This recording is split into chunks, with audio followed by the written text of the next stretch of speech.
Recuerdo cómo el mar retrocedió. Hacía un día sofocante. El aire era tan denso de humedad que parecía que respirabas a través de un paño húmedo. El sol caía a plomo sin piedad. La temperatura rozaba los 35 grados. Había llegado a la isla de Sibuyan hacía apenas 4 días, una pequeña isla filipina perdida en el mar de Sibuyan, donde había encontrado este rincón paradisíaco, el pueblo de Agutay. Me llamo Miroslav, tengo 34 años, y durante los últimos 8 años he trabajado como fotógrafo freelance, especializado en capturar rincones intactos de nuestro planeta. Planeaba pasar 3 semanas en Sibuyan, documentando la vida de los pescadores locales y sus ancestrales métodos de pesca. Los lugareños me recibieron con los brazos abiertos, especialmente un viejo pescador llamado Nimuel, que me permitió vivir en su choza sobre pilotes, situada en el extremo del pueblo, a tan solo 20 metros de la línea de la costa. Aquella mañana me desperté con un silencio inusual. Normalmente, el murmullo de las olas y el graznido de las gaviotas acompañaban cada despertar, pero ese día reinaba una calma extraña. Al salir a la pequeña veranda, observé cómo los habitantes del pueblo miraban el mar con inquietud.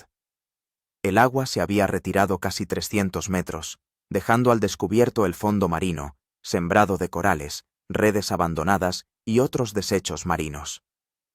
«Daluyong», susurró Nimuel, que estaba a mi lado, con los ojos muy abiertos por el horror.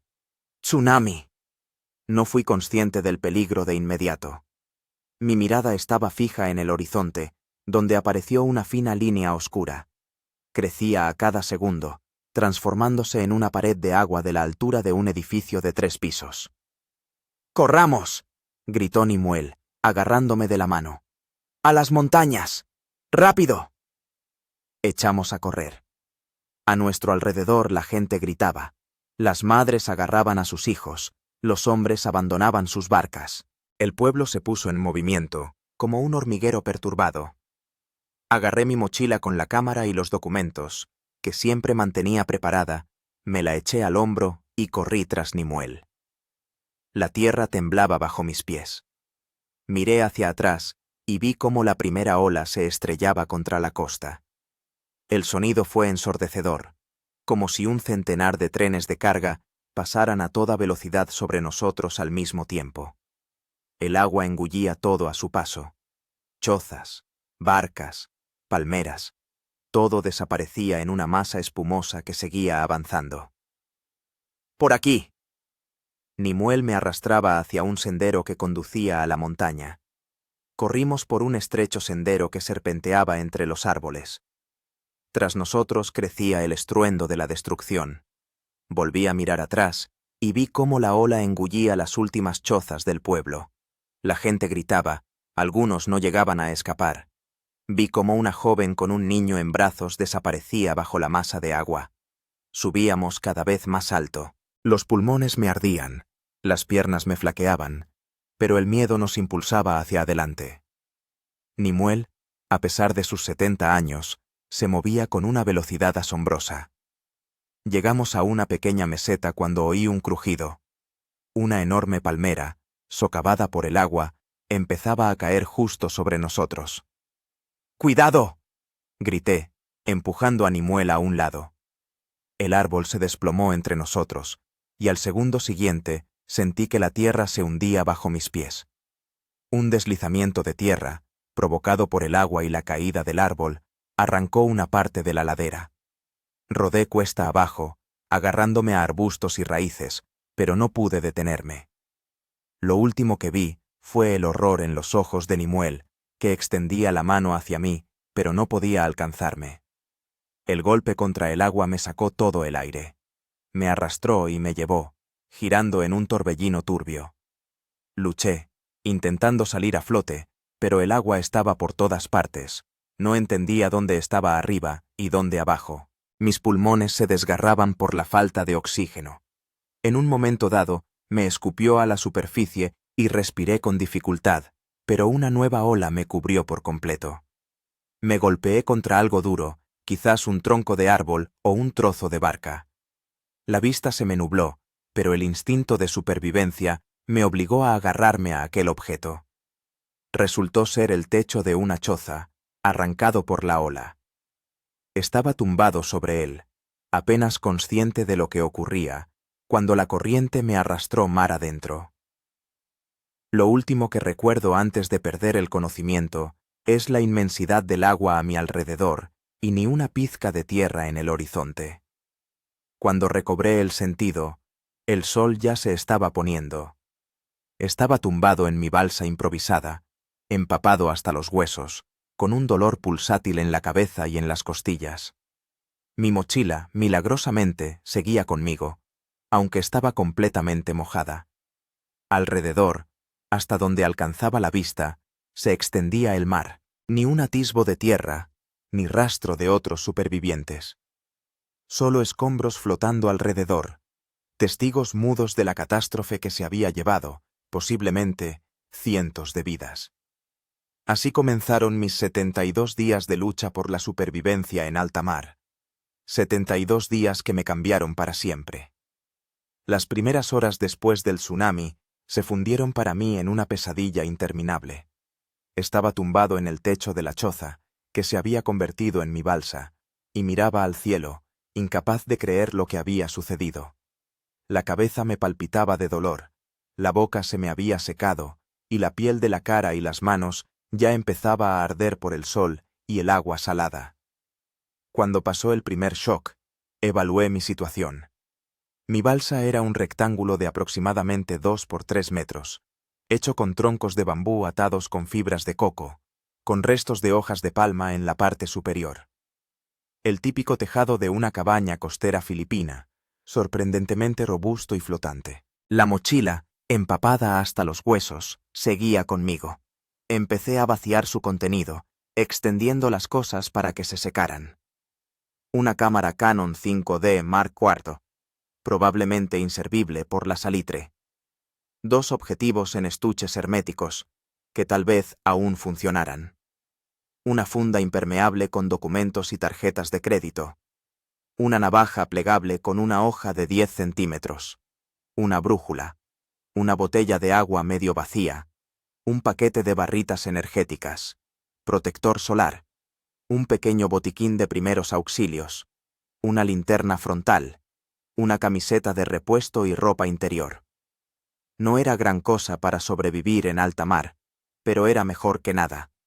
El primer problema fue la sed. La botella contenía unos 200 mililitros de agua, y a mi alrededor solo había un océano infinito de agua salada, imbebible. Decidí racionarme a unos pocos sorbos al día, con la esperanza de encontrar tierra firme pronto o de que me rescataran. El segundo problema era el sol abrasador. Improvisé una especie de toldo con restos de hojas de palma del techo, creando sombra para la cabeza y la parte superior del cuerpo. Después, me unté las zonas expuestas de la piel con protector solar, consciente de que no me duraría mucho. Al atardecer del primer día, divisé a lo lejos una franja oscura que podría ser tierra. Utilizando un fragmento de bambú como remo, intenté remar en esa dirección, pero la corriente era más fuerte. Después de una hora de intentos infructuosos, comprendí que solo estaba gastando energía y decidí dejarme llevar por la corriente, esperando que me condujera a alguna isla. La noche cayó de repente, como suele ocurrir en los trópicos. Las estrellas salpicaron el cielo, más brillantes de lo que jamás las había visto en la ciudad. Encontré la estrella polar y determiné que la corriente me arrastraba hacia el sureste. Si juzgaba por el mapa que había estudiado antes del viaje, en esa dirección debía haber otras islas del archipiélago filipino. Apenas dormí aquella noche. Cada ruido, cada chapoteo en el agua me hacía sobresaltar. Varias veces vi luces a lo lejos, que podrían pertenecer a barcos, y agité desesperadamente la linterna, pero nadie vio mis señales. Al amanecer del segundo día, la sed era insoportable. Bebí otro pequeño sorbo de agua y me comí media barrita energética. El sol volvió a arder implacablemente, y comprendí que, sin una fuente adicional de agua, tenía pocas posibilidades. Entonces recordé un método para recolectar agua de lluvia que había leído en libros de supervivencia. Utilizando el estuche de plástico de un objetivo y la camiseta de repuesto, improvisé un sistema rudimentario para recolectar condensación.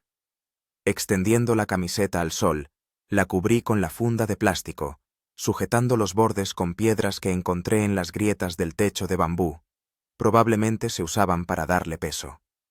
En el centro coloqué una pequeña piedra, creando una hendidura donde debía gotear la humedad condensada. Hacia el mediodía, aparecieron las primeras gotas de agua en el plástico. Por la tarde, logré recolectar unos 50 mililitros de agua dulce. No era mucho, pero sí suficiente para calmar un poco la sed. El tercer día trajo nuevas dificultades. Empecé a marearme. Me dolía la cabeza y la piel. A pesar de la protección, se había enrojecido y empezaba a descamarse. Noté que mi balsa se estaba deteriorando lentamente. El agua salada estaba corroyendo las fibras que unían los tallos de bambú. Era necesario reforzar la estructura. Desgarré la camiseta de repuesto en tiras y las utilicé para atar las uniones sueltas. Me llevó casi todo el día, pero la balsa se volvió notablemente más estable. Para el quinto día, el hambre se había convertido en un problema real. Las barritas energéticas se habían acabado, y a mi alrededor solo había océano. Empecé a observar el agua en busca de peces. A veces pasaban pequeños bancos, pero no tenía forma de pescarlos. Entonces decidí fabricar una caña de pescar improvisada. Con el alambre de las patillas de las gafas de sol hice un anzuelo, y como sedal utilicé un hilo fino sacado de la correa de la mochila. Como cebo, utilicé un trozo de barrita energética que había reservado precisamente para este fin. Los primeros intentos fueron infructuosos, pero al séptimo día logré pescar un pez pequeño de unos 20 centímetros de largo. No sabía si era comestible, pero el hambre no me dejaba otra opción. Con la navaja, limpié el pez y me lo comí crudo, haciendo una mueca ante el sabor salobre y la textura dura. El estómago protestó, pero me obligué a tragar la comida, sabiendo que necesitaba fuerzas. Los días se fundieron en semanas. Aprendí a pescar con más eficacia, utilizando el brillo del objetivo de la cámara para atraer a las presas. Aprendí a recolectar más agua dulce, ampliando el sistema de recolección de condensación. Con trozos de madera que a veces pasaban flotando, construí un pequeño refugio que me protegía del sol y del frío nocturno. Pero la prueba más dura era el aislamiento. La completa ausencia de contacto humano empezó a afectar a mi cordura. Hablaba solo, contaba historias a oyentes invisibles, cantaba canciones que recordaba de la infancia. A veces me parecía oír voces o ver barcos en el horizonte, pero siempre resultaba ser una alucinación. Al 20º día vi tierra firme de verdad, no un espejismo. Era una pequeña isla con una playa de arena blanca y palmeras verdes. Remaba con una energía desesperada, pero la corriente volvía a estar en mi contra. Observaba cómo la isla desaparecía lentamente tras el horizonte y lloraba de impotencia. Este revés casi me doblegó. Los 3 días siguientes, permanecí postrado bajo mi toldo, apenas hallando fuerzas para recoger agua y pescar. Las ideas sobre la muerte me asaltaban con más frecuencia, y empecé a preguntarme si no sería más fácil rendirme. Pero al 24º día ocurrió algo que me devolvió la esperanza. Vi un ave, una gaviota marina que volaba bajo sobre el agua. Las aves rara vez se alejan mucho de la tierra, lo que significaba que debía haber una isla cerca. Empecé a observar atentamente la dirección del vuelo de las aves y noté que la mayoría volaba hacia el oeste. Usando una brújula y un remo improvisado, comencé a corregir lentamente el rumbo de mi balsa, luchando contra la corriente para avanzar en la misma dirección. Pasaron otras 2 semanas. Mi piel se llenó de ampollas por las quemaduras solares. Mis labios se agrietaron y mi cuerpo se había consumido tanto que podía contarme las costillas. Pero seguía remando cuando me lo permitían las fuerzas, siguiendo a las aves, que se habían convertido en mis únicas guías. Y entonces, al 36º día, la vi. Una gran isla con montañas que se alzaban sobre la línea del horizonte. Esta vez la corriente fue más benévola, o quizás yo me había vuelto más hábil manejando mi balsa. Lenta pero inexorablemente me acercaba a tierra firme. Cuando quedaba menos de 1 kilómetro para la orilla, una corriente costera me atrapó y me arrastró a lo largo de la línea de la playa. Luché con las últimas fuerzas que me quedaban, pero no pude abrirme paso a través de ella. Entonces tomé una decisión desesperada: saltar al agua y nadar. Después de atar la mochila a la balsa con una cuerda que había trenzado con fibras de mi ropa, me deslicé al agua.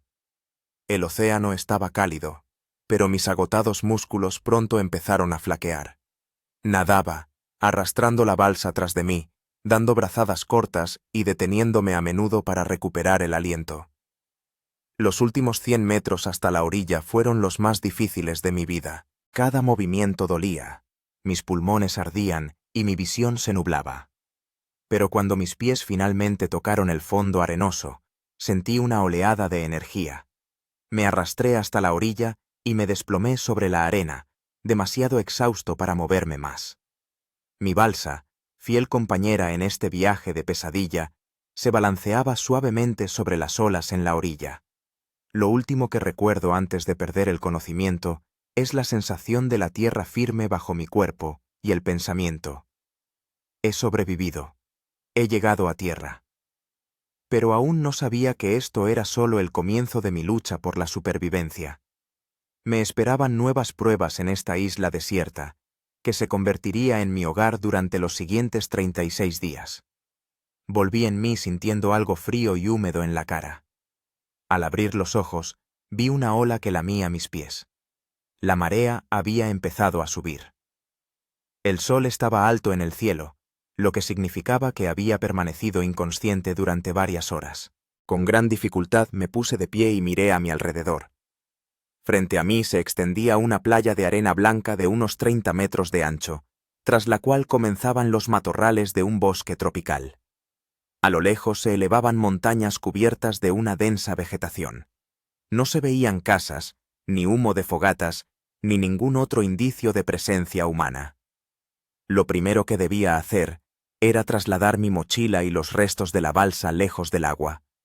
Arrastré mis pertenencias hasta la línea de árboles, donde encontré un pequeño claro protegido del viento. Aquí decidí instalar un campamento provisional.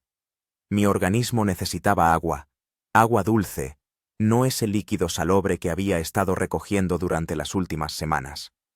Recordaba las reglas básicas de supervivencia: encontrar agua, refugio, comida, en ese orden preciso. Aguzando el oído, percibí un leve sonido, parecido al murmullo de un arroyo. Siguiendo el sonido, me abrí paso a través de la densa maleza durante unos 15 minutos, hasta que llegué a un pequeño arroyo que bajaba de las montañas. El agua era transparente, pero no me arriesgué a beberla de inmediato. En lugar de ello, llené una botella de plástico y volví al campamento, donde herví el agua con un horno improvisado de piedras. Recogí ramas secas y hojas, las coloqué en un pequeño montón e intenté encender un fuego utilizando la lente de una cámara de fotos para enfocar los rayos del sol. Tras varios intentos, la hierba seca empezó a humear y luego estalló en llamas. Avivé cuidadosamente la llama, añadiendo ramas cada vez más grandes, hasta que conseguí una fogata estable. Coloqué la botella con agua cerca del fuego, dejé que se calentara hasta hervir y luego la dejé enfriar. El primer sorbo de agua pura y fresca fue como néctar. Nunca en mi vida había valorado tanto el agua simple. La siguiente tarea era encontrar comida. Regresé a la playa, donde recogí varios cocos caídos de las palmeras. Usando una piedra y un cuchillo, logré abrir uno de ellos. El agua y la pulpa de coco se convirtieron en la primera comida sólida en muchos días que podía comer sin temor por mi estómago. Al caer la tarde, la temperatura empezó a bajar y me di cuenta de que necesitaba un refugio. Utilizando grandes hojas de palma y ramas flexibles, construí un cobertizo primitivo, lo suficientemente grande como para tumbarme debajo. Aquello distaba mucho de ser confortable, pero me protegía del rocío nocturno y del viento. La primera noche en la isla estuvo repleta de sonidos selváticos, Susurros, chillidos de aves y animales desconocidos, el crujir de las hojas bajo el viento. A pesar del cansancio, dormí con un ojo abierto, despertándome a cada sonido inhabitual. Pero era la primera vez en 36 días que dormía sobre tierra firme, en lugar de en una balsa bamboleante. Por la mañana decidí explorar la isla más a fondo. Cogí un cuchillo, una botella de agua y varios cocos, y me adentré a lo largo de la costa, con la esperanza de encontrar rastros de civilización, o, al menos, un lugar mejor para establecer un campamento. Caminé durante horas, deteniéndome periódicamente para descansar y observar el entorno. La isla resultó ser más grande de lo que había supuesto inicialmente. La línea costera se curvaba, formando pequeñas calas y cabos. En una de esas calas descubrí los restos de un viejo bote de pesca, medio enterrado en la arena. Era una embarcación de madera de unos 4 metros de eslora, muy deteriorada por el tiempo y los elementos. Pero en ella encontré un auténtico tesoro. Un recipiente de plástico con aparejos de pesca, anzuelos, sedal, plomos. Además, había una vieja lona que podría servir como material para un refugio más resistente. Animado por el hallazgo, continué explorando, y pronto descubrí una pequeña cueva en un acantilado, a unos 50 metros de la orilla. La cueva estaba seca, con suelo de arena y un techo lo suficientemente alto como para que pudiera ponerme de pie. Era el lugar perfecto para establecer un campamento permanente. Regresé a mi refugio inicial, recogí todas mis pertenencias y las trasladé a la cueva. Utilizando la lona y cuerdas trenzadas con fibras vegetales, construí una cortina en la entrada, que protegía del viento y la lluvia. Los días siguientes los dediqué a acondicionar mi nuevo hogar y a desarrollar un sistema para obtener comida. Con los aparejos de pesca que había encontrado, empecé a pescar, y abundaba el pescado en las aguas costeras. Aprendí a construir trampas para cangrejos con ramas flexibles y lianas. En la selva encontré diversas frutas y plantas comestibles. Algunas las reconocí por viajes anteriores, otras las probé por ensayo y error, siempre comenzando con un pequeño trozo y esperando varias horas para asegurarme de que no había ninguna reacción negativa. Una de las habilidades más importantes que adquirí fue la de encender y mantener el fuego. Construí un pequeño horno de piedras dentro de la cueva, con un sistema de ventilación para que el humo saliera al exterior. Allí cocinaba el pescado y los cangrejos, hervía agua y me calentaba en las noches frías. Poco a poco empecé a explorar las zonas interiores de la isla. Durante una de esas expediciones, aproximadamente 2 semanas después de mi llegada, subí a una colina desde la que se divisaba gran parte de la isla. Calculé que tenía unos 5 kilómetros de longitud y 3 de anchura, lo suficientemente grande como para albergar un ecosistema diverso, pero demasiado pequeña como para que hubiera asentamientos permanentes. Desde esa elevación también observé algo que hizo que mi corazón latiera más rápido. En el lado opuesto de la isla se vislumbraban las ruinas de alguna construcción. Al día siguiente me dirigí hacia allí. Tras una caminata de 3 horas a través de la selva, llegué a los restos de una pequeña estación meteorológica. El edificio estaba muy dañado, probablemente por el mismo tsunami que me había arrastrado hasta esta isla. La mayor parte del equipo había sido destruido o arrastrado por la ola, pero encontré varios objetos útiles. Una cacerola de metal, varias latas de comida. Por desgracia, la mayoría estaban oxidadas e inservibles. Un juego de herramientas, que incluía un hacha y una sierra, y, lo más valioso de todo, un contenedor hermético con un botiquín de primeros auxilios. El botiquín contenía antibióticos, analgésicos, vendas, antiséptico y otros medicamentos básicos. Esto aumentaba significativamente mis posibilidades de supervivencia en caso de enfermedad o lesión. También encontré un diario perteneciente, al parecer, a uno de los meteorólogos. La última entrada databa de hacía 3 años, lo que explicaba el estado de abandono de la estación. Según las anotaciones, La estación había sido evacuada debido a la proximidad de un tifón, y desde entonces nadie había regresado. Armado con nuevas herramientas, regresé a mi cueva y comencé a mejorar mi refugio. Con la ayuda del hacha, corté bambú y construí una cama resistente, elevada del suelo. Con ramas flexibles y lianas, tejí varias cestas para guardar alimentos y otros suministros. Uno de los principales problemas era la ropa. La mía, ya desgastada por el largo tiempo que había pasado en el mar, empezaba a desmoronarse. Intenté hacer ropa nueva con fibras vegetales y piel de pescado, pero los resultados distaban mucho de ser ideales. En el 50º día de mi estancia en la isla, comenzó la temporada de lluvias. Los aguaceros eran tan fuertes que era prácticamente imposible salir de la cueva. Aproveché este tiempo para realizar trabajos en el interior, tejer cestas, fabricar nuevos aparejos de pesca, reparar y mejorar mi refugio. Durante una tormenta especialmente fuerte, parte del acantilado sobre la cueva se derrumbó, a punto de enterrarme bajo los escombros.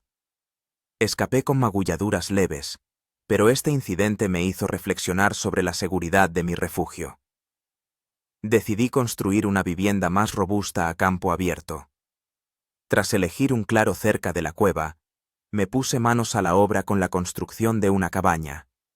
Utilicé bambú para el armazón y hojas de palma para el techo y las paredes, creando una estructura sencilla, pero resistente, de aproximadamente 2 por 3 metros. Dentro, construí una cama, una mesa y algunas estanterías para guardar mis cosas. La construcción me llevó casi 2 semanas, pero el resultado mereció la pena. Mi nueva cabaña era seca, cálida y lo suficientemente robusta como para resistir fuertes vientos y lluvias. Para entonces, ya me había hecho bastante al territorio de la isla. Sabía dónde encontrar agua dulce, qué plantas eran comestibles y cuáles venenosas, y cómo pescar y cazar cangrejos de la manera más eficaz. Incluso había aprendido a predecir el tiempo observando el comportamiento de las aves y los insectos. Pero, a pesar de todos estos logros, el aislamiento empezaba a pasar factura a mi estado mental. A menudo hablaba solo, llevaba un diario usando jugo de ciertas plantas como tinta y hojas de palma como papel. Había creado interlocutores imaginarios, personajes de libros y películas que recordaba, y mantenía largas conversaciones con ellos sobre la vida, la filosofía y mi situación actual. El día 60, decidí intentar atraer la atención de los barcos que pasaban. Recogí ramas secas y hojas en la cima de una colina con vistas al mar, y encendía una hoguera de señales cada noche. También hice una gran señal de SOS con piedras en la playa, lo suficientemente grande como para que se viera desde el aire. En varias ocasiones vi luces de barcos a lo lejos, pero siempre pasaban demasiado lejos como para notar mis señales. Cada uno de estos fracasos era un golpe a mi moral, pero seguí teniendo esperanza. En el día 70 de mi estancia en la isla, ocurrió un suceso que casi me cuesta la vida. Explorando una nueva parte de la jungla, pisé una fosa oculta, posiblemente una vieja trampa para animales. La caída no fue demasiado profunda, de unos 2 metros, pero al aterrizar me dañé gravemente la pierna. El dolor era tan intenso que perdí el conocimiento. Cuando recuperé la consciencia, ya estaba empezando a oscurecer. Me di cuenta de que estaba atrapado en la fosa con la pierna herida, sin poder salir por mis propios medios. Usando un cuchillo, corté varias ramas largas que colgaban en la fosa y las até juntas, creando una cuerda primitiva. Después de varios intentos, conseguí engancharla a la raíz de un árbol en el borde de la fosa y, lentamente, con un dolor enorme, me arrastré hacia arriba. El camino de vuelta a la cabaña fue una verdadera prueba. Avancé a rastras por la jungla, deteniéndome cada pocos metros por el agotamiento y el dolor. Cuando finalmente llegué a mi refugio, ya era noche cerrada. A la luz de la hoguera, examiné mi pierna. Estaba hinchada y tenía un tono amoratado, pero, afortunadamente, los huesos parecían intactos. Probablemente, era un fuerte golpe o esguince, más que una fractura. Usando medicamentos del botiquín que había encontrado, desinfecté la herida con antiséptico y puse un vendaje ajustado. Luego tomé un analgésico y un antibiótico, por temor a una infección. Pasé los 3 días siguientes en la cabaña, sin poder caminar. Las provisiones de comida y agua se estaban agotando, y empecé a temer que moriría de hambre o sed, sin poder conseguir nuevos suministros. Al tercer día, construí una muleta con una rama fuerte, y, apoyándome en ella, conseguí llegar hasta el arroyo para buscar agua. Este pequeño logro me dio fuerzas y esperanza. Poco a poco, la pierna empezó a curarse, y para el día 72 ya podía caminar con molestias mínimas. Ese día, decidí subir al punto más alto de la isla, una colina que se elevaba a unos 150 metros sobre el nivel del mar. La subida fue difícil, especialmente con la pierna aún no del todo curada, pero estaba lleno de determinación. Al llegar a la cima, preparé allí una gran hoguera de señales, listo para encenderla a la primera señal de un barco o avión. Y entonces, sentado en la cima de la colina y mirando el inmenso océano, los vi, 2 barcos que navegaban en paralelo a unos 5 kilómetros de la costa. Estaban demasiado lejos para notar mi hoguera o las señales de la costa. Desesperado, agarré la cámara de fotos que había guardado en un lugar seco todo este tiempo, con la esperanza de usar la lente algún día para encender fuego. Ahora la usaba de otra manera. Dirigí el reflejo solar de la lente hacia los barcos, creando destellos brillantes de luz. No sabía si este heliógrafo primitivo funcionaría, pero era mi única oportunidad. Durante media hora seguí enviando señales de luz, hasta que mis manos empezaron a temblar de cansancio. Y entonces, uno de los barcos cambió de rumbo. Al principio no me lo podía creer, pensando que era una alucinación o una coincidencia. Pero cuando el barco empezó a acercarse claramente a la isla, me di cuenta. Me habían visto. Encendí la hoguera de señales, creando una columna de humo visible desde lejos, y empecé a bajar a la playa, cojeando y tropezando, pero impulsado por una nueva energía. Al llegar a la orilla, vi que el barco ya había botado una lancha que se dirigía hacia la isla. Cuando la lancha se acercó, vi a 4 hombres uniformados de la Guardia Costera Filipina. Me miraban con incredulidad y asombro. Un hombre barbudo, demacrado y hecho unos harapos, agitando los brazos en la orilla de una isla desierta. «¿Quién es usted?», preguntó uno de ellos en un inglés chapurreado cuando la lancha tocó la arena. «Me llamo Miroslav», respondí, apenas conteniendo las lágrimas. «Sobreviví al tsunami. He estado en esta isla 72 días». Se miraron entre ellos con escepticismo, pero me ayudaron a subir a la lancha. Uno de ellos me dio una botella de agua y me envolvió en una manta, al notar cómo temblaba a pesar del calor sofocante. Cuando nos acercábamos al barco, vi su nombre pintado en el casco. Pagasa, que significa esperanza en tagalo. Nunca un nombre me había parecido más apropiado. A bordo me recibió el capitán, un filipino mayor con ojos bondadosos y barba canosa. Se presentó como el capitán Ramón Aviad, y me contó que estaban patrullando esas aguas en busca de contrabandistas cuando vieron mis señales luminosas. Pensamos que era el reflejo del sol en metal, tal vez de alguna lancha de contrabandistas, explicó. Pero cuando las señales persistieron durante demasiado tiempo y de forma rítmica, decidimos investigar. Me llevaron a un camarote donde el médico del barco examinó mis heridas y mi estado general. Se sorprendió de encontrarme en un estado de salud relativamente bueno, dadas las circunstancias. «Es usted un hombre muy afortunado», dijo mientras me curaba una abrasión en la pierna. «O muy habilidoso. Quizá ambas cosas». El capitán Aviad me informó de que se dirigían a Manila y llegarían en 2 días. Desde allí podría ponerme en contacto con la embajada de mi país y organizar mi regreso a casa. Esa noche dormí en una cama de verdad por primera vez en 72 días. El colchón blando me pareció extraño después del duro lecho de bambú, y el suave zumbido de los motores del barco me arrulló mejor que cualquier nana. Antes de dormir, me quedé encubierta mirando la isla que se alejaba, que había sido mi hogar y mi prisión durante esos largos días. A la luz de la luna parecía pequeña y vulnerable, apenas un punto en el inmenso océano. Pensé en lo mucho que había cambiado durante ese tiempo, en las habilidades que había adquirido, en los miedos que había superado, en los momentos de desesperación y de triunfo. Pensé en Nimue y en los demás habitantes de la aldea de Agutaya, en cuántos de ellos habrían logrado sobrevivir a aquel terrible tsunami. El capitán Abiad se acercó y se puso a mi lado, ofreciéndome una taza de té caliente. «Sabe», dijo, mirando hacia la isla. «En filipino tenemos una palabra, bagyo. Significa tifón, tormenta. Pero para nosotros, los isleños, también simboliza las pruebas de la vida que nos hacen más fuertes.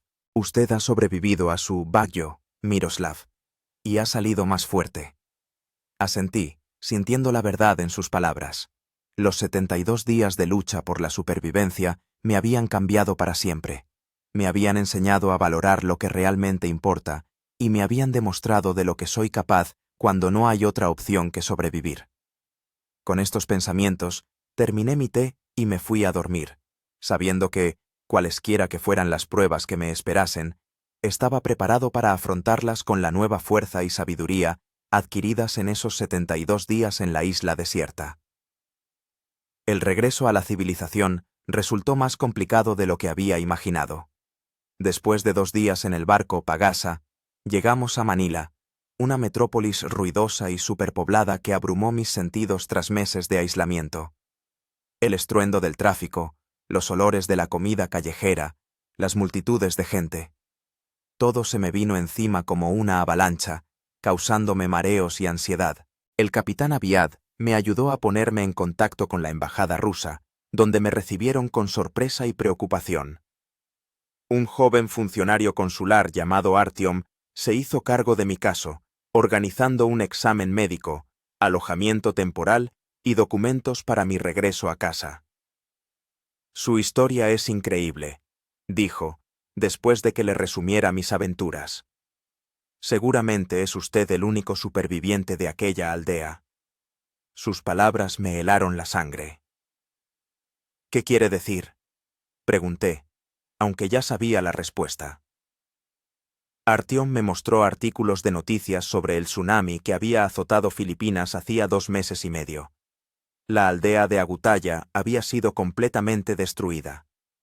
De los 150 habitantes, solo se habían salvado 11, los que se encontraban en lo alto de las montañas en el momento del impacto de la ola. Busqué el nombre de Nimue en las listas de supervivientes, pero no lo encontré. El viejo pescador que había intentado salvarme probablemente había perecido aquel día, como la mayoría de sus compatriotas. La noticia me sumió en una profunda tristeza. Sentía una extraña culpabilidad por haber sobrevivido cuando tantos otros habían muerto. Especialmente Nimue, que podría haberse salvado si no hubiera intentado ayudarme. Los médicos de Manila se sorprendieron de mi estado físico. A pesar de haber perdido unos 15 kilos de peso, estar deshidratado y tener numerosas heridas leves, no encontraron problemas de salud graves.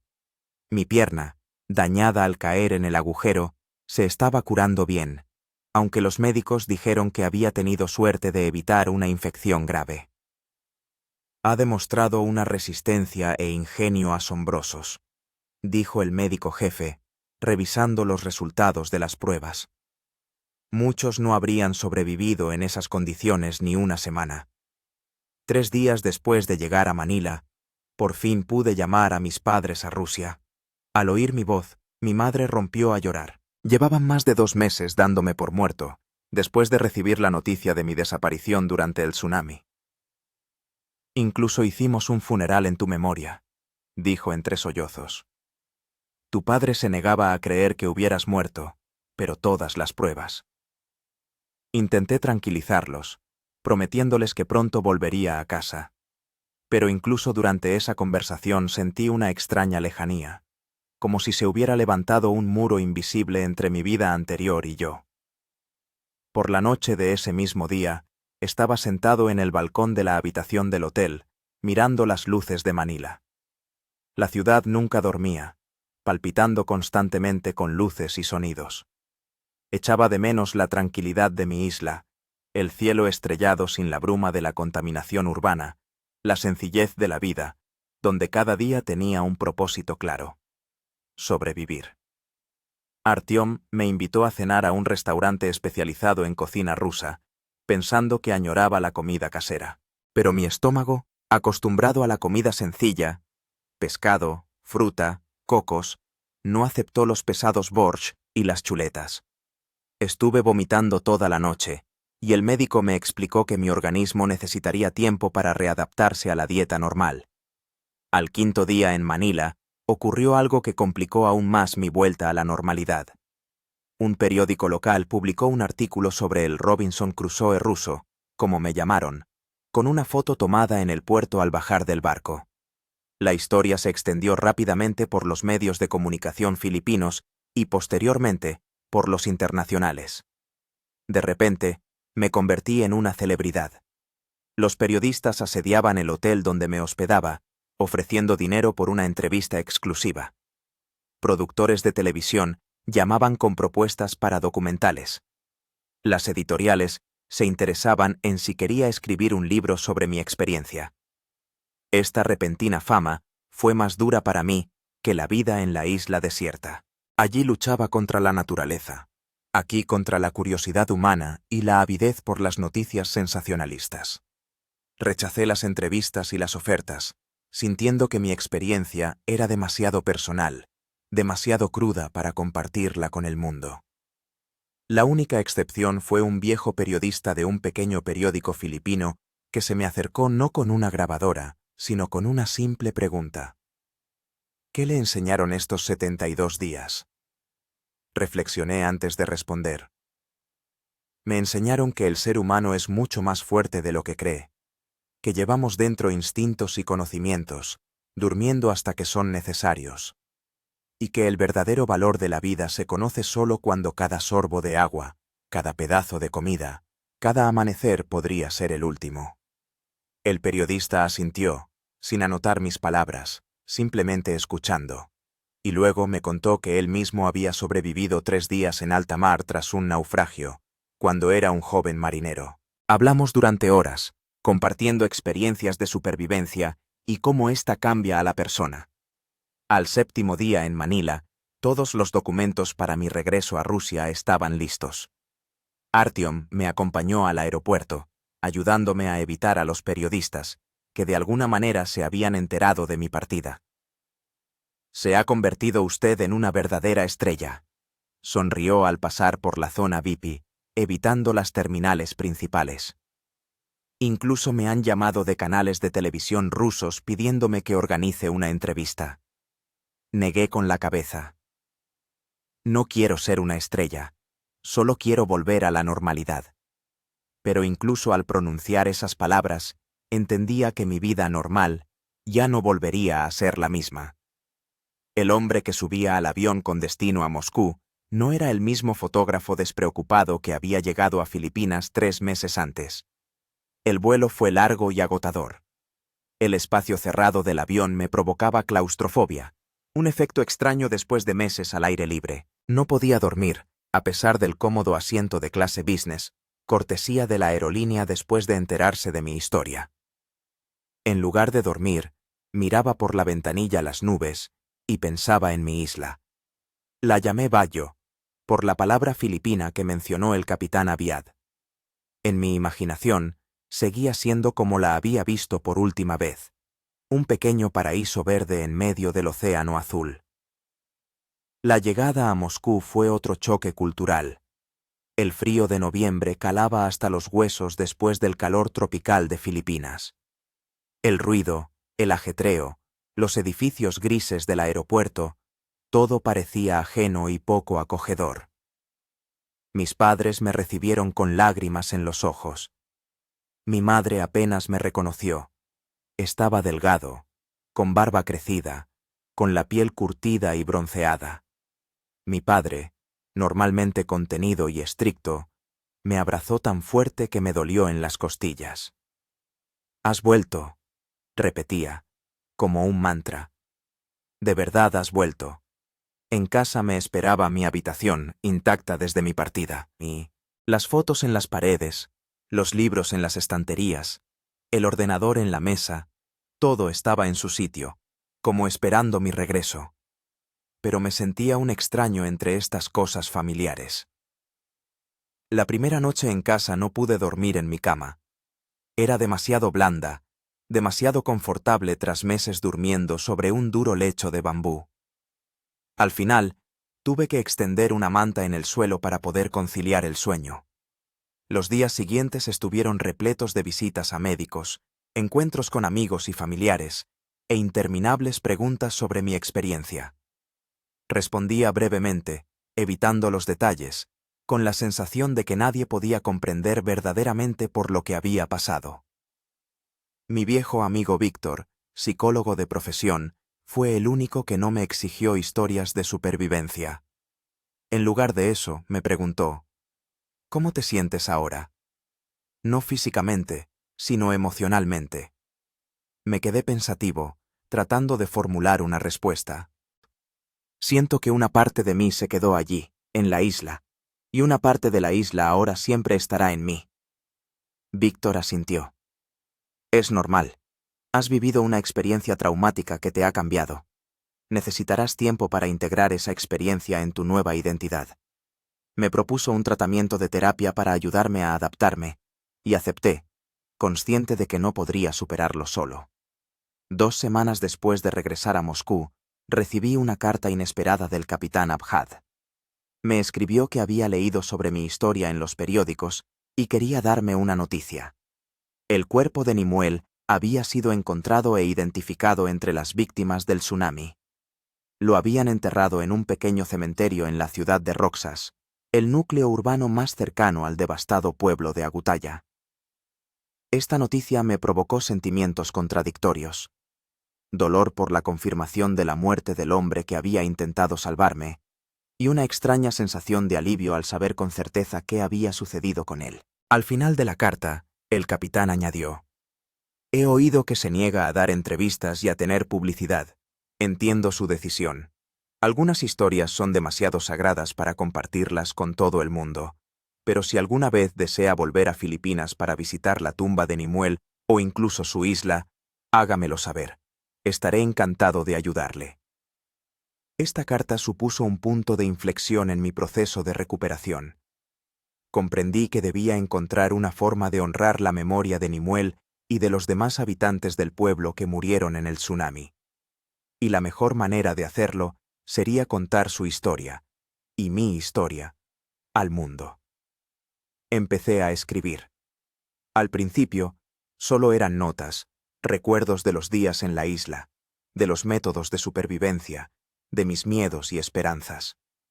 Poco a poco, estas notas se transformaron en un relato coherente, no sensacionalista, como querían los periodistas, sino honesto y crudo, que mostraba tanto los aspectos físicos como emocionales de la supervivencia. Paralelamente, empecé a revisar las fotos que había hecho antes del tsunami. Para mi sorpresa, la tarjeta de memoria de la cámara se había conservado parcialmente, y algunas imágenes pudieron recuperarse. Entre ellas, había retratos de los habitantes del pueblo de Agutaya, incluido Nimue, tomados el día anterior a la catástrofe. Esos rostros, sonriendo a la cámara sin sospechar la tragedia inminente, me rompían el corazón. 3 meses después de volver a casa, tomé una decisión. Contactaría con una de las editoriales que me habían ofrecido un contrato, pero con mis condiciones. El libro no solo trataría sobre mi supervivencia, sino también sobre el pueblo de Agutaya, sus habitantes y su cultura, sobre la fragilidad de la vida humana ante los desastres naturales. Y parte de los beneficios se destinaría a ayudar a los supervivientes del pueblo y a las familias de los fallecidos. La editorial aceptó, y me sumergí en el trabajo. El proceso de escritura del libro se convirtió para mí en una especie de terapia. Cada página escrita era un paso hacia la aceptación de lo ocurrido, hacia la integración de mi experiencia en mi nueva vida. Un año después del tsunami, el libro fue publicado bajo el título 72 días en Baguio. Recibió buenas críticas de la prensa y de los lectores, muchos destacando su honestidad y la ausencia de sensacionalismo, característico de este tipo de historias de supervivencia. Pero lo más importante para mí fue que la promesa se cumplió. Una parte importante de los beneficios se destinó a la construcción de una nueva escuela en Roxas, llamada en honor a Nimue, donde podían estudiar los niños de los pueblos devastados, incluidos los supervivientes de Agutaya. El día de la inauguración de la escuela, regresé a Filipinas. El capitán Abjad, como había prometido, me recibió en el puerto de Manila. No había cambiado mucho en el último año, solo tenía más canas en la barba. Tala. Tiene mejor aspecto, dijo, estrechando mi mano. Más. Entero. Comprendí lo que quería decir. Un año de terapia, la escritura del libro, el trabajo en el proyecto de la escuela. Todo esto me había ayudado a recomponer las partes dispersas de mi personalidad, divididas por la experiencia traumática. Visitamos la nueva escuela, donde conocí a los supervivientes de Agutaya. Entre ellos, había una joven llamada Li Wei, sobrina de Nimue. Me contó que el día del tsunami estaba en las montañas, recogiendo hierbas medicinales, y eso le salvó la vida. El tío Nimue siempre decía que usted era especial, dijo, mirándome con unos ojos claros, tan parecidos a los del viejo pescador. Sentía que usted traería algo importante a nuestro pueblo, y tenía razón.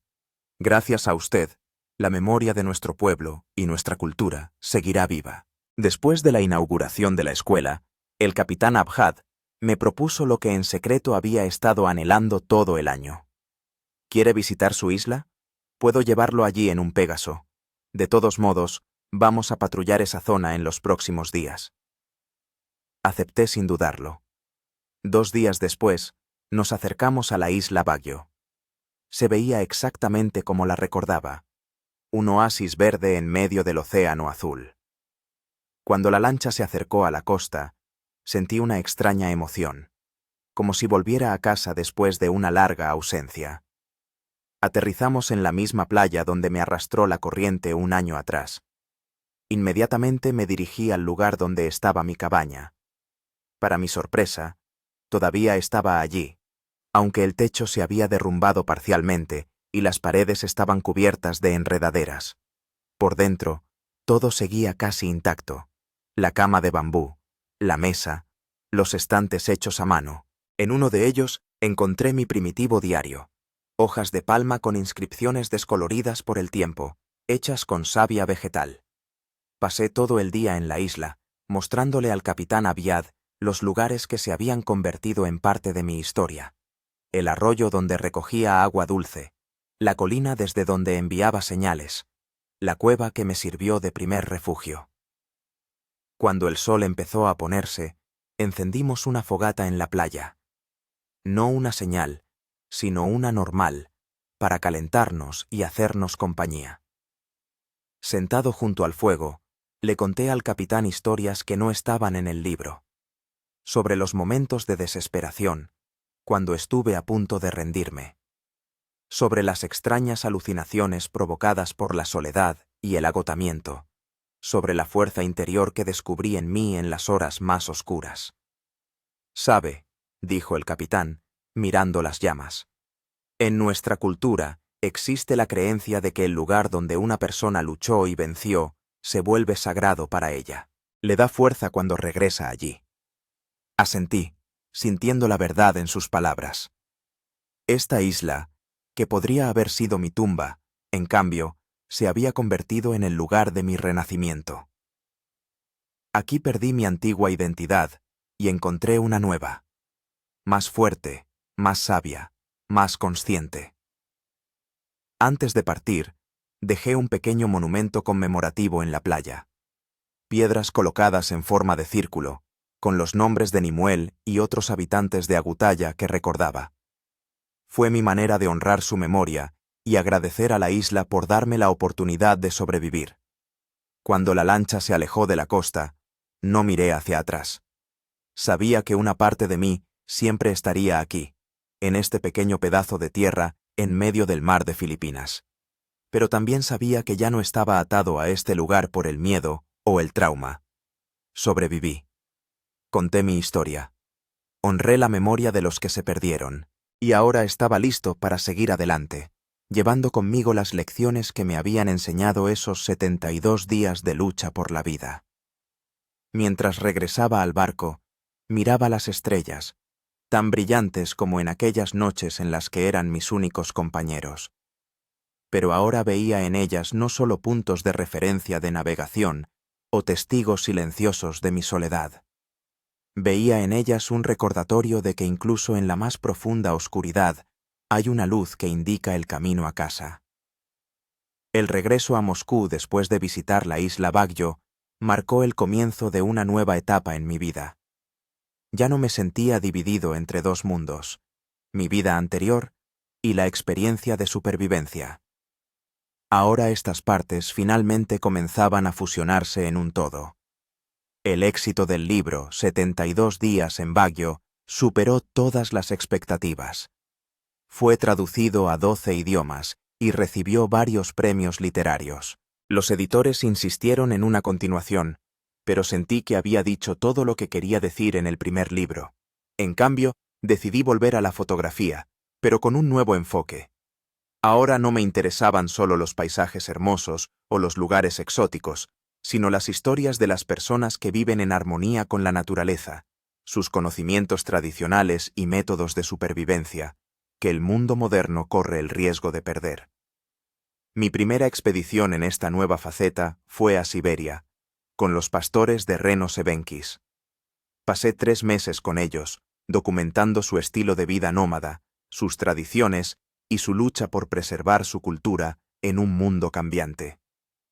Las habilidades de supervivencia adquiridas en la isla Baguio resultaron inesperadamente útiles en las duras condiciones de la taiga siberiana. Un viejo chamán ebenki, llamado Tumani, observándome encender un fuego con herramientas primitivas o encontrar plantas comestibles en el bosque, dijo una vez: «Llevas dentro 2 espíritus, el espíritu del hombre moderno y el espíritu del antiguo cazador. Eso es bueno. Tales personas pueden ser un puente entre mundos». Sus palabras me tocaron profundamente porque reflejaban lo que yo mismo había comenzado a sentir. Mi experiencia de supervivencia me había dado una comprensión y un respeto por los conocimientos tradicionales que la civilización moderna a menudo ignora o subestima.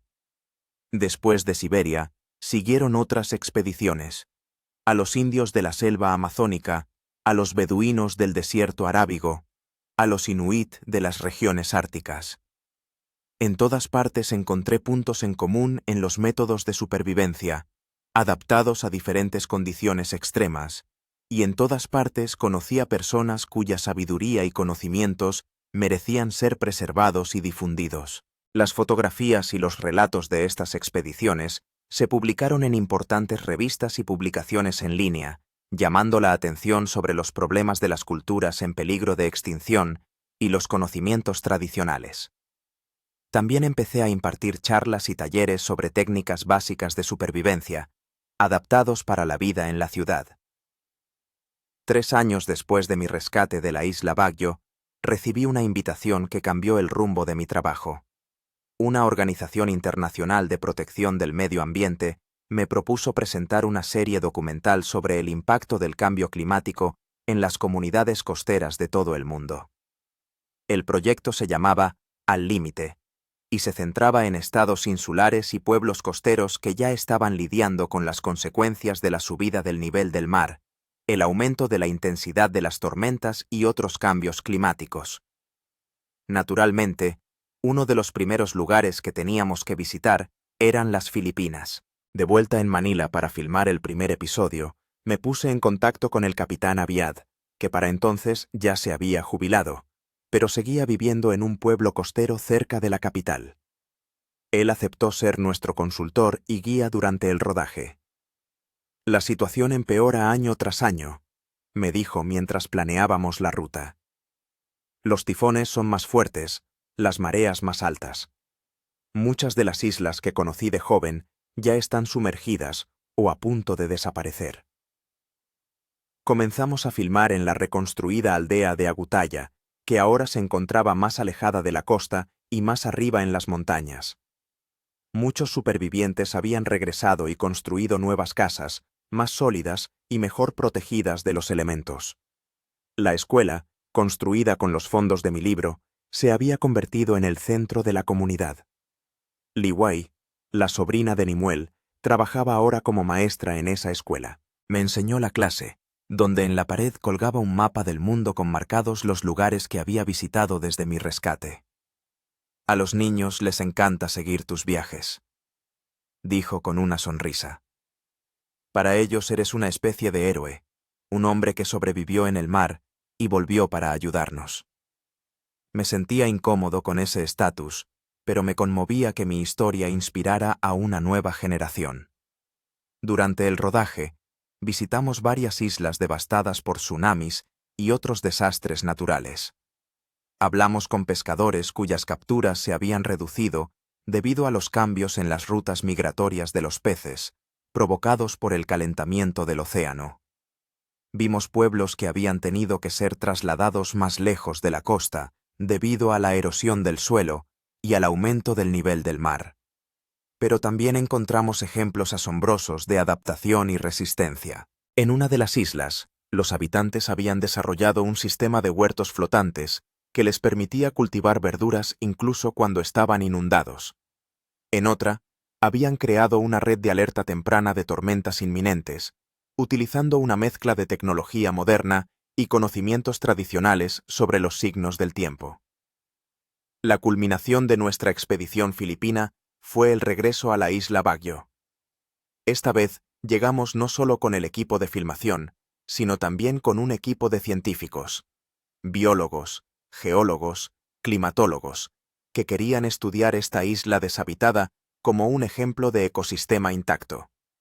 Al desembarcar en la playa familiar, sentí una extraña mezcla de emociones: nostalgia, emoción, pero también tranquilidad.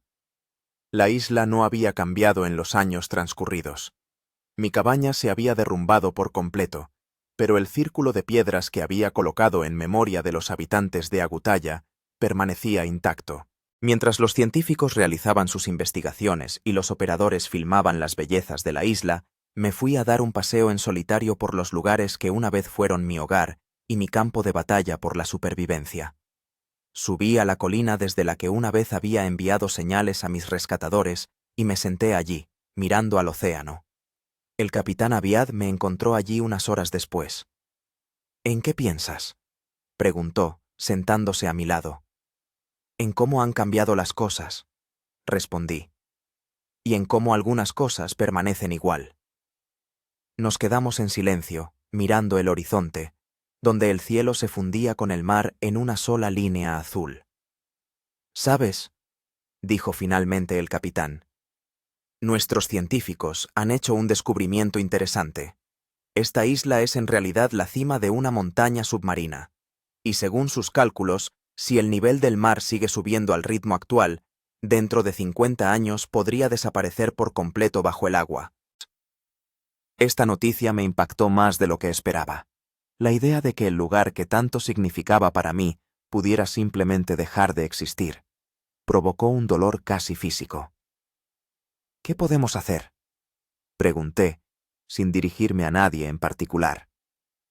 El capitán se encogió de hombros. «Lo mismo que hemos hecho siempre: adaptarnos, luchar, ayudarnos unos a otros y recordar, las historias viven más que los lugares donde sucedieron». Por la noche, junto a una fogata en la playa, compartí con el equipo mis sentimientos sobre el posible destino de la isla. Para mi sorpresa, un joven biólogo llamado Isaías propuso una idea. Podríamos declarar esta isla reserva natural, no solo para proteger su ecosistema, sino también como símbolo de la resistencia humana y la adaptación al cambio climático. Tu historia, Miroslav, podría formar parte de un programa educativo. La idea resonó en todo el equipo, y en los meses siguientes, tras finalizar el rodaje de la primera temporada de Al Límite, trabajamos en su implementación. Con la ayuda de organizaciones internacionales de conservación, el gobierno filipino y los fondos recaudados a través de crowdfunding, la isla Baguio fue declarada oficialmente Reserva Marina y Centro Educativo sobre el Cambio Climático y la Supervivencia. En la isla se instalaron paneles solares, sistemas de recogida de agua de lluvia y una pequeña estación de investigación alimentada por energías renovables. Todas las estructuras se diseñaron con un impacto ambiental mínimo y la posibilidad de trasladarlas a zonas más elevadas en caso de que el nivel del mar aumentara.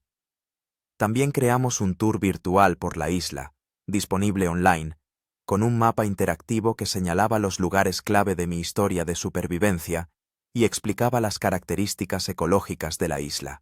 Esto permitía a personas de todo el mundo visitar Baguio y aprender tanto sobre mi experiencia personal como sobre los problemas más amplios que enfrentan las comunidades isleñas. El proyecto Baguio se convirtió en un modelo para iniciativas similares en otras islas vulnerables. La combinación de conservación de la naturaleza, educación y preparación para el cambio climático demostró ser un enfoque eficaz que podía adaptarse a diferentes condiciones y culturas. 5 años después de mi rescate, cuando el proyecto estaba en pleno apogeo, recibí una noticia inesperada. Unos arqueólogos que trabajaban en la isla descubrieron antiguos petroglifos, grabados rupestres que databan de hace unos 3000 años. Los dibujos representaban personas en barcas, peces, pájaros y, lo más interesante, escenas de supervivencia tras una tormenta o inundación. Este descubrimiento añadió una nueva dimensión a la historia de la isla. Resultó que Baguio no era simplemente el lugar fortuito de mi supervivencia, sino un lugar donde las personas habían luchado contra los elementos y sobrevivido durante milenios. ¿Lo ve?, dijo el capitán Aviad mientras contemplábamos juntos las fotografías de los petroglifos. Su historia es solo la última de una larga cadena de historias de supervivencia en esta isla. Quizás por eso sintió una conexión tan fuerte con este lugar. Reflexioné sobre sus palabras.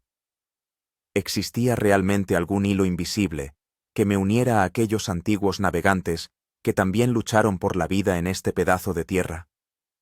¿O era simplemente una forma poética de dar sentido a una coincidencia? Independientemente de la respuesta, el descubrimiento de los petroglifos reforzó mi determinación de preservar la isla y sus historias para las futuras generaciones. Añadimos información sobre ellos al programa educativo y al tour virtual, subrayando la continuidad de la experiencia humana de supervivencia y adaptación. Para entonces, la serie documental Al Límite había terminado su tercera temporada, obteniendo varios premios prestigiosos y atrayendo la atención sobre los problemas de los refugiados climáticos y las culturas insulares en peligro de extinción. Seguí trabajando como presentador y productor, pero también dedicaba una cantidad considerable de tiempo al proyecto Baguio y a otras iniciativas de conservación de los conocimientos tradicionales sobre la supervivencia. Un día, durante una conferencia sobre el cambio climático en Nueva York, se me acercó una joven que se presentó como Ana Lumad, climatóloga de origen filipino que trabajaba en la NASA. Su historia me inspiró a elegir esta profesión, me dijo. Crecí en una aldea costera parecida a Agutaya y vi cómo el mar se llevaba nuestra tierra año tras año. Después de leer su libro, decidí que quería entender estos procesos y ayudar a la gente a adaptarse a ellos. Este tipo de encuentros siempre me conmovían más que los reconocimientos oficiales o los premios. Saber que mi historia había ayudado a alguien a encontrar su camino o le había inspirado a actuar era la recompensa más significativa. Ana propuso una colaboración. Ella y su equipo estaban desarrollando un nuevo sistema de alerta temprana de tsunamis que podría dar a las comunidades costeras unos valiosos minutos adicionales para evacuar. estaban buscando lugares para la implementación piloto de este sistema, y la isla Baguio, con su estación de investigación, era un candidato ideal. El proyecto resultó ser un éxito. El sistema, que combinaba datos de satélite, sensores en el fondo marino e inteligencia artificial para analizar la información, podía predecir los tsunamis con 20 minutos de antelación a su llegada, tiempo suficiente para que la gente pudiera llegar a lugares seguros. Tras las pruebas en Baguio, el sistema se implementó en varias aldeas costeras de Filipinas, incluida la reconstruida Agutaya. Durante los años siguientes, demostró su eficacia en varias ocasiones, advirtiendo de la llegada de tsunamis y salvando cientos de vidas. En una de mis visitas a Agutaya para comprobar el funcionamiento del sistema, Li Wei, que ahora era directora de la escuela, me mostró un pequeño museo creado en una de las aulas. Allí se guardaban fotografías de la aldea antes del tsunami, objetos personales de los habitantes fallecidos, rescatados de las ruinas y, para mi sorpresa, una sección dedicada a mi historia de supervivencia. Queremos que nuestros hijos conozcan tanto la tragedia como el renacimiento, me explicó. Su historia les demuestra que incluso en las circunstancias más difíciles se puede encontrar la fuerza para seguir viviendo y ayudar a los demás. En el centro de la exposición, una vieja gorra de pescador que reconocí al instante era de Nimue. Junto a ella había una fotografía que tomé el día antes del tsunami, el viejo pescador de pie en la orilla, mirando al mar con una expresión de sabiduría y serenidad en su rostro lleno de arrugas. Su última lección fue sobre el sacrificio, dijo Li Wei en voz baja. Pudo salvarse, pero volvió a por vosotros. Eso es lo que queremos recordar de él. Asentí en silencio, incapaz de hablar por el nudo que tenía en la garganta. Incluso después de tantos años, pensar en Nimue me provocaba una mezcla de gratitud y culpa. Aquella noche, sentado en el porche de la casa de Li Wei y contemplando las estrellas, reflexioné sobre los extraños giros del destino que me habían traído hasta allí. La catástrofe que pudo haber terminado con mi vida, en cambio, le había dado una nueva dirección y un propósito. La pérdida que pudo haberme destrozado se había convertido en una fuente de fortaleza e inspiración para los demás. ¿Sabe qué decía mi tío de las estrellas?, preguntó Li Wei, interrumpiendo mis pensamientos. Decía que son como las historias de nuestros antepasados. Nos iluminan a través de la oscuridad, ayudándonos a encontrar el camino a casa. Sonreí, recordando cómo esas mismas estrellas habían sido mis únicas compañeras durante las largas noches en la balsa y en la isla. Cómo me habían dado esperanza cuando no quedaba nada más. Creo que tenía razón, respondí. Y ahora nuestras historias también se convertirán en estrellas para quienes vengan después de nosotros. A la mañana siguiente, antes de partir, visité la tumba de Nimue en un pequeño cementerio en la colina que dominaba el pueblo. Era un enterramiento sencillo con una cruz de madera y una lápida de piedra en la que estaba grabado su nombre y unas palabras en tagalo que Li Wei tradujo para mí. Dio su vida para que otros pudieran vivir. Dejé sobre la tumba una pequeña piedra traída de la isla Baguio, un vínculo simbólico entre el lugar de su muerte y el lugar que me había dado una segunda vida. Gracias, susurré, sin estar seguro de si me oía, pero sintiendo la necesidad de expresar mi gratitud. Tu sacrificio no fue en vano. Intentaré vivir una vida digna de lo que hiciste por mí. Al salir del cementerio, vi a una niña recogiendo flores en un campo cercano. Me sonrió y me saludó con la naturalidad que solo tienen los niños. Le devolví el saludo, sintiendo una extraña paz. La vida seguía. A pesar de las tragedias y las pérdidas, a pesar de las amenazas del cambio climático y el futuro incierto, la gente seguía construyendo, amando, soñando. Y en ese simple hecho, había una esperanza más fuerte que cualquier desesperación. De regreso a Manila en un pequeño avión de una aerolínea local, miré por la ventanilla el archipiélago que se extendía abajo, miles de islas esparcidas en el mar azul celeste, como esmeraldas sobre terciopelo azul. En algún lugar entre ellas estaba mi isla Baguio, un punto diminuto en el mapa que había cambiado mi vida y la de muchos otros. Pensé en los 72 días que pasé entre el cielo y el mar, en la lucha por cada respiración, cada sorbo de agua, cada amanecer. En cómo esos días me enseñaron a valorar lo que realmente importa y a dejar ir aquello sin lo que puedo vivir.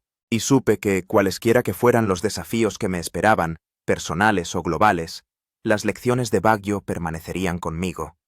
Encontrar la fuerza en la vulnerabilidad, la esperanza en la desesperación, las oportunidades en las limitaciones. Y, sobre todo, recordar que incluso cuando parece que uno está solo contra los elementos, en realidad forma parte de una larga cadena de resistencia humana y ayuda mutua que se extiende a través de generaciones. El avión ganó altura y las islas de abajo se convirtieron en siluetas difusas y luego desaparecieron en la bruma del horizonte. Pero yo sabía que estaban ahí, al igual que las historias que guardaban. Historias de supervivencia, pérdida, renacimiento y esperanza. Historias que, como las estrellas, nos iluminan a través de la oscuridad, ayudándonos a encontrar el camino a casa. Han pasado 10 años desde que el tsunami arrasó el pueblo de Agutaya y cambió mi vida para siempre. En este tiempo, muchas cosas han cambiado tanto en el mundo como en mi vida personal. El proyecto Bayo se ha convertido en una iniciativa internacional para la conservación de los ecosistemas y culturas insulares vulnerables. La estación de investigación en la isla se ha convertido en un centro de estudio del cambio climático en la región, atrayendo a científicos de todo el mundo. El sistema de alerta temprana de tsunamis, desarrollado por Ana Lumad y su equipo, se ha implementado en muchas zonas costeras del Pacífico, salvando miles de vidas.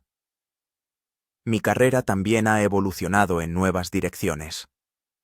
Después de 5 temporadas de la serie documental Al Límite, fundé mi propia productora, especializada en películas sobre la interacción del ser humano y la naturaleza, los conocimientos tradicionales y el desarrollo sostenible. Hemos creado varios proyectos exitosos, incluyendo una serie educativa para escolares sobre habilidades básicas de supervivencia y responsabilidad medioambiental.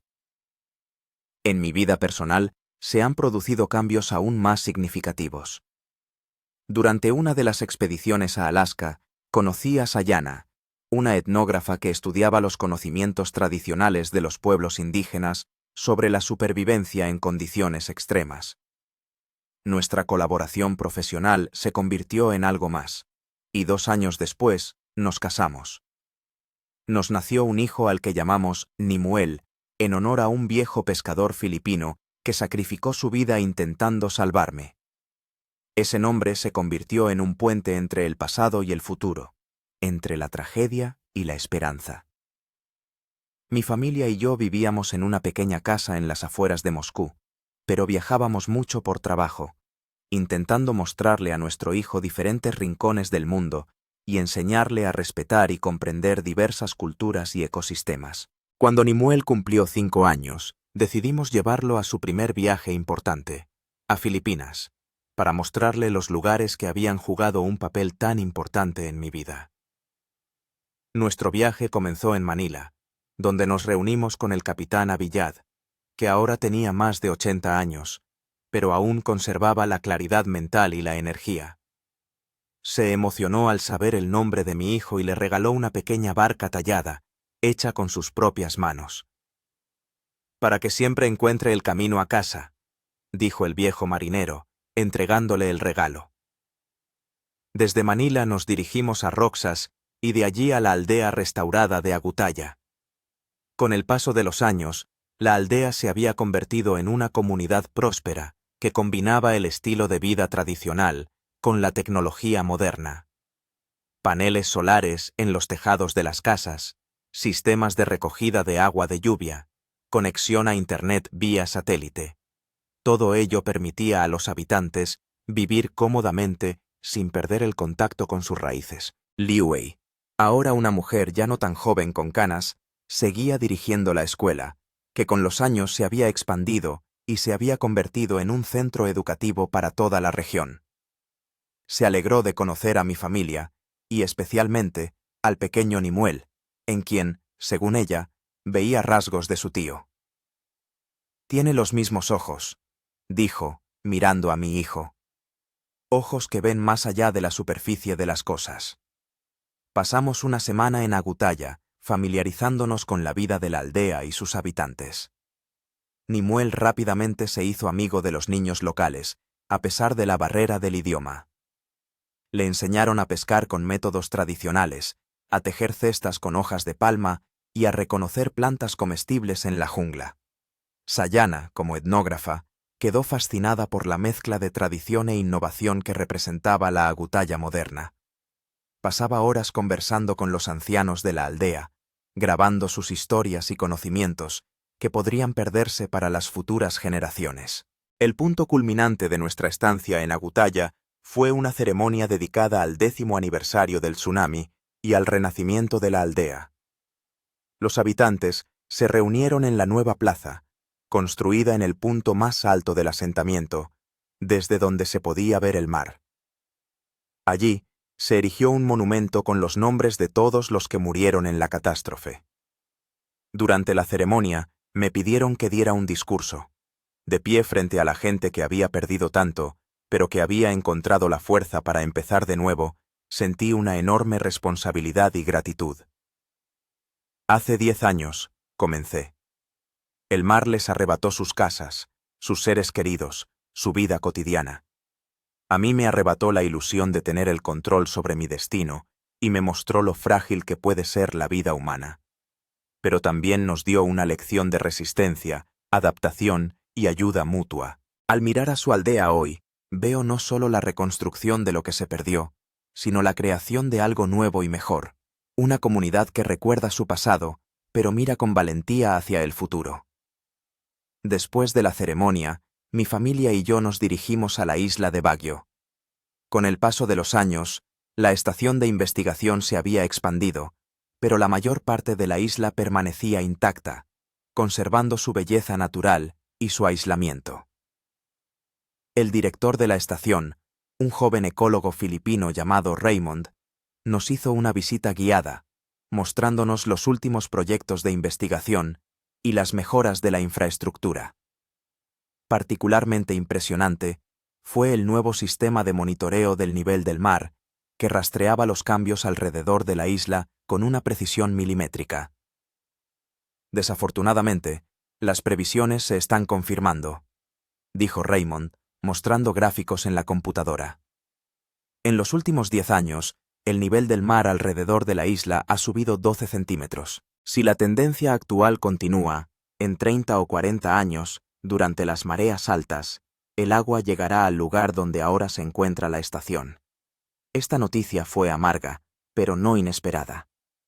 Sabíamos de la inevitabilidad de estos cambios cuando comenzamos el proyecto Baguio. Por eso, todas las construcciones de la isla se diseñaron como temporales y podían trasladarse a un lugar más alto en la ladera o desmontarse por completo con un impacto mínimo en el medio ambiente. Pero incluso si la isla algún día se hunde bajo el agua, añadió Raymond con una sonrisa, los datos que hemos recopilado aquí, el conocimiento que hemos compartido y las historias que hemos contado, permanecerán. Ayudarán a otras comunidades a adaptarse a los cambios que no se pueden evitar. Al día siguiente, llevé a Nimue a dar un paseo por la isla, mostrándole los lugares que formaban parte de mi historia de supervivencia. La playa donde fui arrastrado a la orilla, el arroyo donde sacaba agua dulce, la colina desde donde envié señales a los rescatistas. Cuando llegamos al lugar donde antaño se alzaba mi cabaña, me sorprendió encontrar una pequeña placa con una breve descripción de mi historia en varios idiomas. Raymond debía de haberla instalado para los visitantes de la estación. Nimue leyó atentamente el texto y luego me miró con una nueva expresión en los ojos. Una mezcla de asombro, orgullo y quizás un poco de temor. ¿De verdad viviste aquí solo tanto tiempo?, preguntó. ¿No tenías miedo? Me agaché a su lado, buscando las palabras para explicar a un niño de 5 años una experiencia que hasta a los adultos les cuesta comprender. Sí, tenía miedo, respondí con sinceridad. Mucho miedo, sobre todo al principio. Pero ¿sabes qué comprendí? El miedo es normal, nos ayuda a ser cautelosos y a sobrevivir.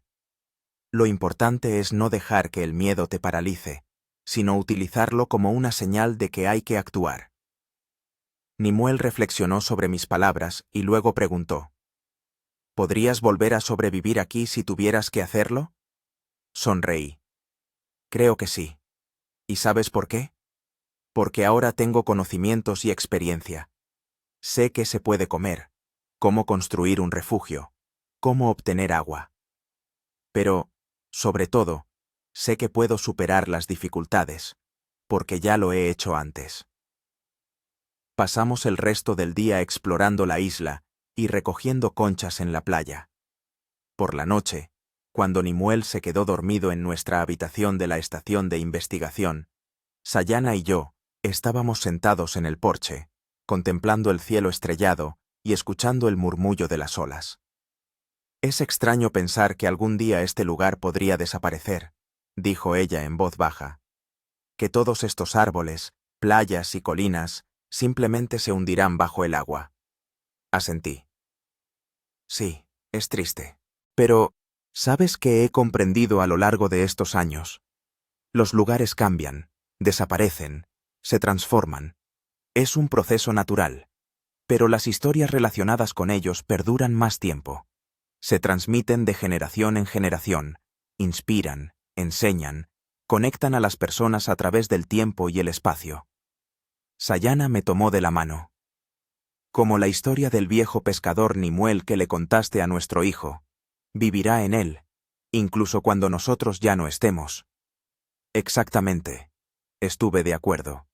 Y, tal vez, algún día él se la cuente a sus hijos, y una parte del alma de aquel pescador filipino vivirá en ellos, aunque nunca lo hayan conocido.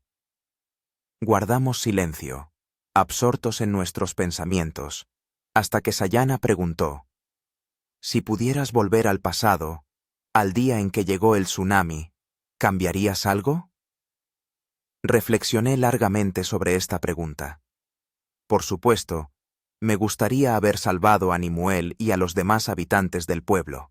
Me gustaría haberme evitado a mí y a mis seres queridos el sufrimiento y la incertidumbre de aquellos 72 días. Pero también entendía que precisamente esos acontecimientos me habían conducido hasta donde estaba ahora, a un trabajo que tiene un sentido, a la mujer que amo a mi lado, a un hijo que duerme en la habitación contigua. No lo sé, respondí finalmente. Pero sé que estoy agradecido por las lecciones que he aprendido, incluso si el precio ha sido alto. Me han convertido en quien soy hoy. A la mañana siguiente, antes de partir de la isla, llevé a Nimue al círculo de piedras que había construido muchos años atrás, en memoria de los fallecidos habitantes de Agutaya. A lo largo de los años, las piedras se habían cubierto de musgo, pero aún conservaban su forma. Este es un lugar de memoria, le expliqué a mi hijo. Aquí recordamos a las personas que ya no están con nosotros, pero cuyas historias siguen vivas. Nimue asintió con seriedad y colocó en el centro del círculo una concha que había encontrado la víspera en la playa. Esto es para aquel pescador, mi tocayo, dijo, para que sepa que lo recordamos. Este simple gesto me conmovió hasta lo más profundo de mi ser. En ese momento comprendí que el ciclo se había completado. Una historia que comenzó con una tragedia se había transformado en algo más. En una lección, en un legado, en un puente entre generaciones. Al abandonar la isla Baguio, la contemplaba desde la cubierta del bote que nos llevaba de vuelta a tierra firme. La colina verde que se alzaba sobre el mar azul, la arena blanca de las playas, los pequeños edificios de la estación de investigación, casi imperceptibles entre los árboles. Este lugar, que podría haber sido mi tumba, en cambio, me había dado una nueva vida y un nuevo propósito. No sabía si volvería a verlo. No sabía cuántos años más pasarían antes de que el aumento del nivel del mar comenzara a alterar su contorno de manera irreversible. Pero sabía que, en el sentido más importante, la isla Baguio existiría siempre. En mi memoria, en mis historias, en el corazón de mi hijo y de todos los que escucharan el relato de los 72 días de lucha por la vida. Nimue estaba de pie junto a mí en la borda, su pequeña mano en la mía. Miraba la isla que se alejaba con una expresión que no podía definir con exactitud. Tal vez ensimismamiento, tal vez el principio de la comprensión de algo importante sobre la vida y la supervivencia. «Papá», dijo de repente, «quiero aprender todo lo que tú sabes, para también saber sobrevivir, si hace falta». Sonreí y lo abracé por los hombros. «Claro que sí, hijo, te enseñaré todo lo que sé, pero ¿sabes qué es lo más importante para sobrevivir?». Negó con la cabeza, mirándome con curiosidad. «No rendirse», dije. «Nunca rendirse, ni siquiera cuando parezca que no hay esperanza. Porque mientras respires, mientras tu corazón lata, siempre hay una oportunidad». Asintió con una seriedad que le surgía a veces, transformándolo en una especie de alma vieja atrapada en un cuerpo de niño. «Lo recordaré, papá». La lancha ganó velocidad, y la isla Baguio se fue convirtiendo poco a poco en un punto en el horizonte, hasta que desapareció de nuestra vista. Pero yo sabía que se quedaba con nosotros, no como un lugar físico, sino como un símbolo de la resiliencia humana, la capacidad de adaptación y la esperanza. 72 días de lucha por la supervivencia me habían enseñado que sobrevivir no se trata solo de mantenerse con vida, sino de vivir plenamente, conscientemente, agradeciendo cada instante. Se trata de aprovechar la experiencia para ayudar a los demás y de transmitir conocimientos e historias a las generaciones venideras, para que puedan construir un futuro mejor, incluso frente a los inevitables cambios y desafíos. Y mientras miraba a mi hijo, a mi esposa, al mar y al cielo que nos rodeaban, sentía una profunda gratitud por todas las pruebas y bendiciones que me habían conducido hasta ese momento. Por esos 72 días que no solo transformaron mi vida, sino la de muchos otros. Por las lecciones que sigo extrayendo de aquella experiencia, incluso 10 años después. La lancha se dirigía hacia tierra firme, hacia nuevas aventuras y retos. Y yo estaba preparado para afrontarlos con el corazón abierto y la mente clara, sabiendo que, independientemente de las olas que se levantaran en mi camino, había aprendido no solo a sobrevivir, sino a vivir de verdad,